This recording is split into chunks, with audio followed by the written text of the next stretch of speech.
नमस्कार दोस्तों, मैं हूं आपकी ऋषिता और हिंदी रेडियो के खास सीरीज यादों के सफर में आपका स्वागत है। यहाँ हम उन गुमनाम कलाकारों को याद करते हैं जिन्होंने कभी बड़े पर्दे पर अपनी चमक बिखेरी थी। आज हमारी कहानी है मशहूर अभिनेत्री ज़हीरा की।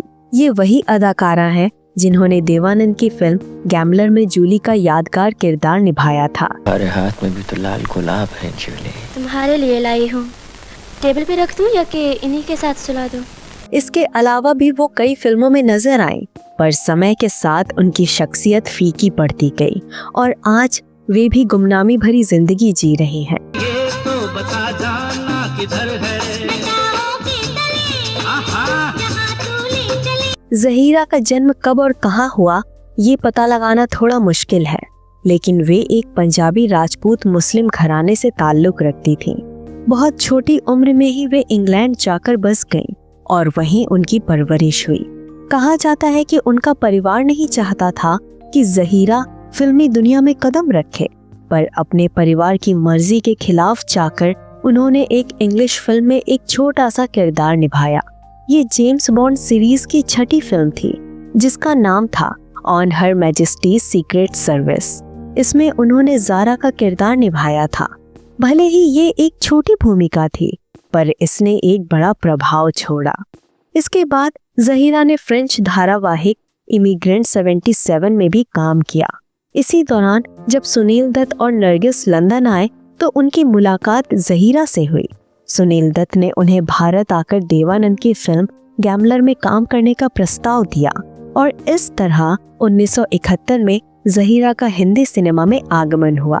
गैम्बलर फिल्म सुपरहिट साबित हुई और इसमें ज़हीरा ने एक ऐसी लड़की का किरदार निभाया जो देवानंद से बेइंतहा प्यार करती थी, पर देवानंद ने उन्हें एक दोस्त से ज्यादा कुछ नहीं माना। गैम्बलर की सफलता के साथ ही ज़हीरा बहुत प्रसिद्ध हो गईं क्योंकि उनके चेहरे से एक खास मासूमियत झलकती थी। इसके बाद उनकी शक्ल की तुलना प्रवीण बॉबी से की जाने लगी। सबको लगता था कि ज़हीरा प्रवीण बॉबी की हम शक्ल है। सुनो, ये लड़का कौन है? ये हमारा भाई है। तुम्हारा कोई भाई था? पहले तो सुना नहीं। पर एक अहम बात जो अक्सर भ्रम पैदा करती है वो ये कि कई लोगों को लगता है गैम्बलर फिल्म में ज़हीरा नहीं बल्कि अभिनेत्री नरगिस की चचेरी बहन ज़हीदा थी।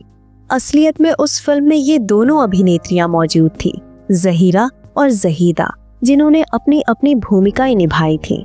हालांकि प्रवीण बॉबी जैसी शक्ल होने भर से कुछ खास फायदा नहीं हुआ क्योंकि उनमें अभिनय की वो खूबी नहीं थी जिससे फिल्मकार उन्हें प्रवीण बॉबी जैसी बड़ी फिल्में ऑफर करते। ओ मेरी जान बाई गॉड, मैं तेरी लाइफ बना दूंगा। तुम्हारी आत्मा क्या और उसका सच क्या? जो आदमी अपने सगे भाई के साथ वफा नहीं कर सकता वो मेरे साथ वफा क्या करेगा? लगभग 6-7 साल तक ज़हीरा साइड हीरोइन के तौर पर ही रहीं। फिरोज खान की धर्मात्मा में वो पूरी भव्यता के साथ नजर आई। फिरोज खान के सामने उनकी चमक किसी से कम नहीं थी। जिंदा दिल, टैक्सी टैक्सी, नौकरी, आहुति, खुदा कसम, हर फिल्म ने उनकी लोकप्रियता में इजाफा किया। मैं तलाक नहीं लूंगी। आज जिससे शादी, कल उससे तलाक। अब मैं और तमाशा नहीं बनना चाहती। अरे बेटे, लेकिन ये तो मजहब की बात है बेटे। मजहब किसी की बुराई नहीं चाहता अब्बा। मर्दों ने अपने फायदे के लिए इसे सिर्फ मर्दों का मजहब बना दिया है।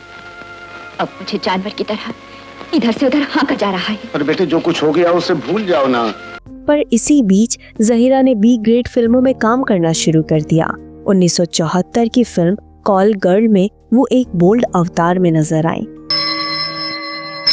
तुम सुनना चाहते हो ना, तो सुनो। तुम्हें मिलने से पहले मैं ये थी, एक कॉल गर्ल। वो लड़की जिसे कोई भी अमीर और शौकीन आदमी सिर्फ एक टेलीफोन करके बुला सकता है अपनी हवस मिटाने के लिए। इस वजह से उन्हें वैसी ही फिल्में मिलती रहीं और इसका नुकसान ये हुआ कि ज़हीरा की अभिनय की खूबी कभी खुलकर सामने नहीं आ पाई।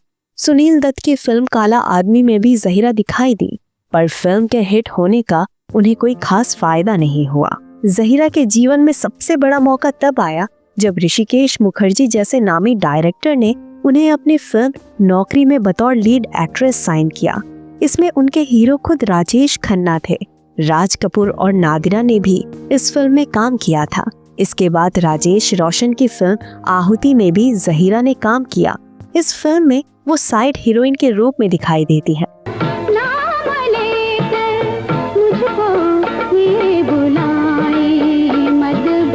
जहीरा का फिल्मी सफर एक सीधी लाइन में नहीं चला।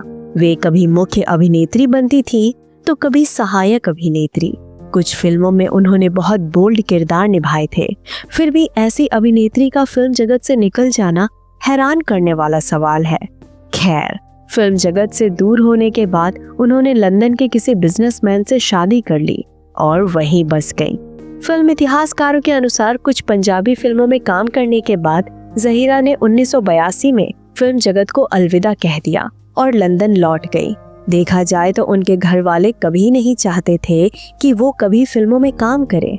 आखिरकार यही साबित हुआ कि उनकी किस्मत में फिल्मों की चकाचौंध जिंदगी नहीं लिखी थी। आज के समय में जहीरा क्या करती होंगी, ये सवाल सबके मन में जरूर आया होगा। आज जहीरा इंग्लैंड में एक डेटिंग सर्विस का बिजनेस चलाती हैं। अगर आपके पास जहीरा को लेकर कोई और जानकारी हो तो हमें कमेंट बॉक्स में जरूर बताएं। हम हमेशा आपके सुझावों का स्वागत करते हैं। धन्यवाद।